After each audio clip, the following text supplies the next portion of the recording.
Bienvenue.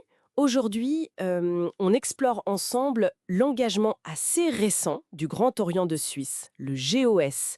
Il s'agit de la Déclaration universelle des droits de l'humanité, la DUDH.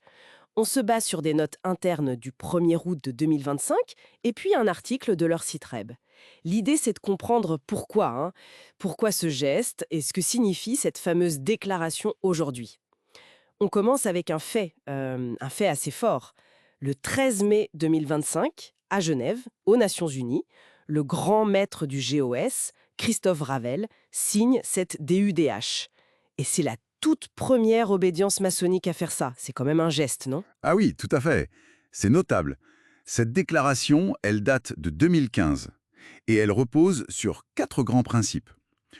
La responsabilité, la dignité, l'équité entre les générations et la pérennité du vivant. Ce qui est vraiment intéressant, c'est sa structure. Elle équilibre de façon assez précise 6 droits et 6 devoirs. D'accord, 6 droits, 6 devoirs. C'est ça la clé alors, cet équilibre. En quoi c'est différent d'autres textes, disons, sur l'environnement? Bah oui, c'est assez central. D'un côté, on a les droits. Le droit à un environnement sain, au développement responsable, la protection du climat, la préservation des biens communs mondiaux, la sécurité alimentaire, l'accès à l'eau, et puis la paix et la dignité pour les générations actuelles et futures. C'est large. Et les devoirs alors? Et en face, les devoirs. Prendre soin de la planète, évidemment, prévenir les atteintes graves à l'environnement, assurer un usage responsable des ressources, promouvoir un développement qui soit soutenable, basé sur la solidarité et aussi la sobriété, garantir l'accès aux biens essentiels, et puis, très important, éduquer à la conscience écologique. C'est un cadre assez complet en fait. Tout à fait. Et le Géo cite un politologue, François Gemène. Pour lui, c'est un texte fondateur pour notre époque, l'Anthropocène.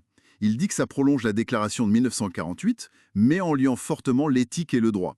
Et surtout, ça c'est nouveau, en intégrant le vivant non humain. Ce n'est plus seulement centré sur l'homme. Ah oui, je vois.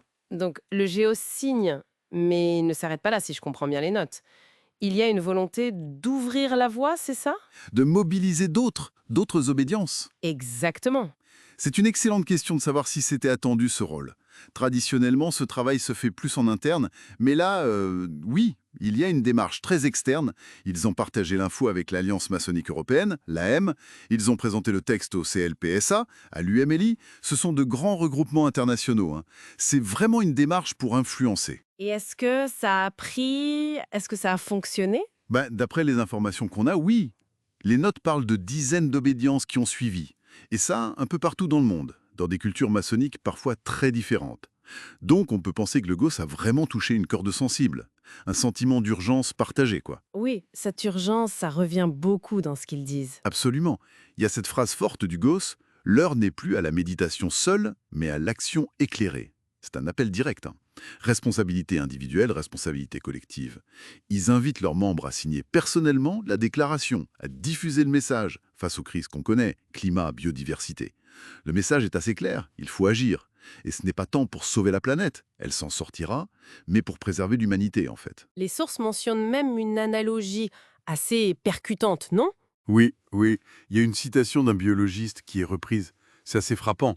Il parle de la nécessité d'une décroissance rapide et massive. Et il compare notre inaction à celle des habitants de l'île de Pâques, juste avant l'effondrement de leur civilisation. L'image est forte pour souligner le risque. D'accord. Alors, si on essaye de synthétiser un peu, qu'est-ce qu'on retient de cette initiative du GOS? Je dirais que le Grand Orient de Suisse se positionne clairement comme un acteur engagé. Il utilise ses réseaux, sa tradition de réflexion éthique pour essayer de catalyser une prise de conscience et surtout une action concrète face à ces énormes défis écologiques et humanistes. Il cherche à faire de la franc-maçonnerie une force, disons, de proposition et d'action dans le débat public. Et la DUDH elle-même, au-delà de la franc-maçonnerie, quel avenir pour elle? Elle est présentée comme un outil potentiel, oui. L'ambition, c'est une reconnaissance par l'Assemblée générale de l'ONU. Elle pourrait servir de boussole pour guider les politiques, voire même de base pour un droit environnemental plus solide au niveau international. En fait, si on prend un peu de recul, tout ça interroge notre modèle de civilisation face à l'urgence. C'est ça le fond. Une dernière pensée alors pour nos auditeurs. En repensant à cet avertissement du biologiste à l'île de Pâques, si les alertes sont si claires et qu'on voit bien une certaine inertie générale, qu'est-ce que ça implique vraiment, cette responsabilité individuelle et collective, pour réussir à infléchir la trajectoire? C'est la grande question, non?